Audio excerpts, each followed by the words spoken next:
At this time of balance, at this time of awakening, we celebrate Ostara, the spring equinox. We honor the fertile earth. We honor the warming breezes. We honor the waxing light. We honor the nurturing rains. Welcome spring, new life to bring, to land, to us, to all. Welcome spring, rebirth within and round us all. We sing of the east, the realm of air, their gifts of sight and wisdom fair. Dancing March breezes on this blessed morn, we celebrate the spring newly born. Sing of the south where fires burn bright, their gifts of passion and ardent light. Lengthening warm days on this blessed morn, we celebrate the spring newly born. Sing of the west, deep waters clear, their gifts of health and love draw near. Flowing with life on this blessed morn, we celebrate the spring newly born. Sing of the north, the strength of earth, their gifts of life and joyous rebirth. Springing up green on this blessed morn, we celebrate the spring newly born. We sing of the lady and the lord of the green wood, joyful spring maiden and shepherd good. Bringing us joy on this blessed morn, we celebrate the spring newly born. We sing of the Spirit, source of all, giver of life, to you we call. Moving in us in this blessed morn, we celebrate the spring newly born. May the powers of the old ones, the spirit of life, source of all creation, may the powers of the goddess, bright lady of the moon, and the god, horned one of the sun, may the powers of the guardian spirits, rulers of the elemental realm, may the powers of the stars above and the earth below bless this time, this place, and all who gather here. So when we talk about the spring equinox and Ostara, Easter actually gets its name from the Teutonic goddess of spring and dawn, whose name is Ostre or Istre. The origin of the word is from the east. It's about the direction of the rising sun. It comes from various Germanic, Austro-Hungarian words for dawn that share the root for the word aurora, which means to shine. Modern pagans have generally accepted the spelling as Ostara, which honors this goddess as the word for the vernal equinox. The spring equinox usually falls between March 19th and March 22nd, depending on the first full moon after the equinox occurs. Easter also falls sometime between late March and mid-April. The spring and earth reawaken to a burgeoning new season of life-giving, life-affirming gifts. As the sun becomes stronger, there is a sense of joyful abundance. With the end of the cold, dark months, ancient pagans no longer needed to store rationed foodstuffs. Often the tastiest cured meats were presented to the spring celebration and feast as a sign that the people no longer needed to stockpile food. The equinox was recognized worldwide as a time of renewal, rebirth, and revivification. It was the celebration, the symbolic resurrection of earth itself, also of Christ and Hathor of Egypt, to name a few. Ostara and the eggs she carries are symbols of fertility, of new and continuing life. Some descriptions of Ostre herself are the hare-headed and the goddess of rabbits and birds. The hare is also associated with the moon in many cultures. due in part to its nighttime eating habits and in part to the image of one on the moon. Whether Ostre herself is hare-headed or her attendants are hares, she is strongly associated with the hares, and later its cousin, the rabbit, for obvious reasons. A popular myth says that the children of the time presented eggs to the goddess as a gift in return for her bringing them the spring. She was so touched by this gift that she recruited her minions, the rabbits, to return the eggs, only brightly colored eggs, mind you, to the children in the baskets, or, as we might know, bird's nest. And that is where the tradition of rabbits delivering eggs to children comes from, which, believe me, that's a question that a lot of us have wondered over time. The hare is an evident fertility symbol that is undeniably tied to the vernal equinox.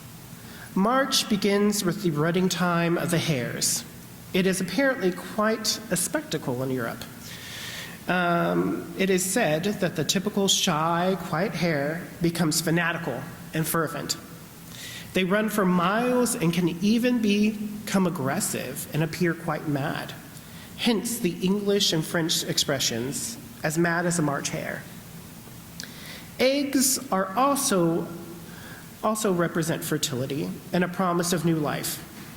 The Celts often dyed the eggs red to symbolize the menstruation cycle. While dyeing the eggs, women and children would think carefully of their hopes and wishes for the coming year. They would then bury the eggs along with seedlings in the ground to sustain and feed the plants through its growing season. As the plant grew, the hope or wish would also take root and come to fruition at the end of the year. The equinox also means balance. Literally, the name means equal night. And so the day and the night are each 12 hours, and we can look forward to longer and longer days. Since I found out that the meditation group was not meeting this Wednesday, I decided to do another meditation just to make sure that y'all get all of the meditations required for your weekly beginnings. So I encourage you, if you want to make yourself comfortable, close your eyes if you would like, and I will lead you through a lovely guided meditation. You are walking in a dense forest.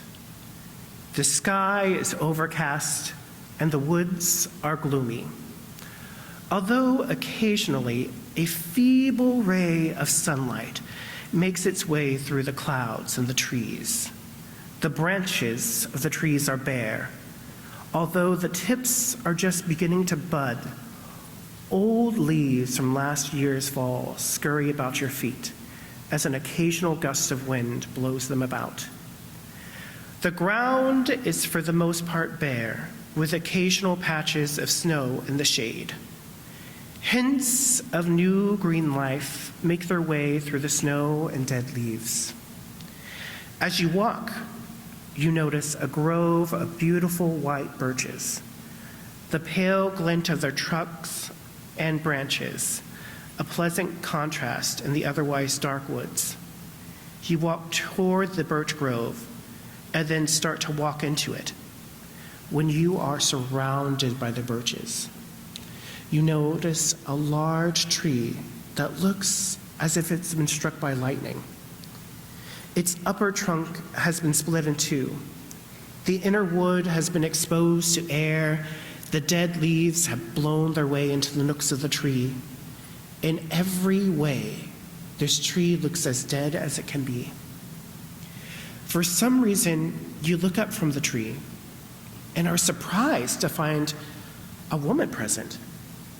She is clad in all white and holds a covered basket. Her gaze is steady. Her eyes make you think of clear streams running in the middle of old forest. Her skin reminds you of the first fair flowers of spring, and her hair is long and unbound. At her feet sit a small brown hare, nuzzling the hem of her skirt. She gestures, indicating that you should come forward, and you walk towards her. She points at her basket and lifts the cloth. Inside, you see a vast array of colored eggs, all colors, all patterns. You can think of nothing better than to pick up one of these beautiful eggs and have it for your very own. Your hand reaches out, and she shakes her head no. You realize that while she wants you to have an egg, she wants you to pick at it unseen. So you close your eyes, you reach your hand out, and reach into the basket. Eyes closed, you draw your hand back, holding an egg. You open your eyes and look upon your egg. What does it look like? Think to yourself what the decoration of the egg means and why Ostara wants you to have this particular gift for the coming spring. After you have looked at this egg, you raise your head in thanks to the goddess, and she is gone. You look about to her in vain. You wonder if it has all been a dream. The reality of the egg in your hand tells you otherwise, and you know you have received the blessing of the goddess Ostara. As your attention moves from yourself into the forest, you realize the trees now have tiny but beautifully formed green leaves at the end of the branches. And you notice that the birch trees struck by lightning, the one that looked dead, now has green shots rising from its split trunk. As you make your way out of the birch grove, it seems that the clouds have lightened, and even as you think, the sun comes out. Small, barely formed flowers slightly scent the forest floor. Birds are singing, and the rich smell of moist earth fills your nose. As you make your way out of the forest, you wonder how you found the place so gloomy. It seems so alive and pleasant to walk through. I now call you back whenever you're ready. I want to thank everyone for listening to my sermon.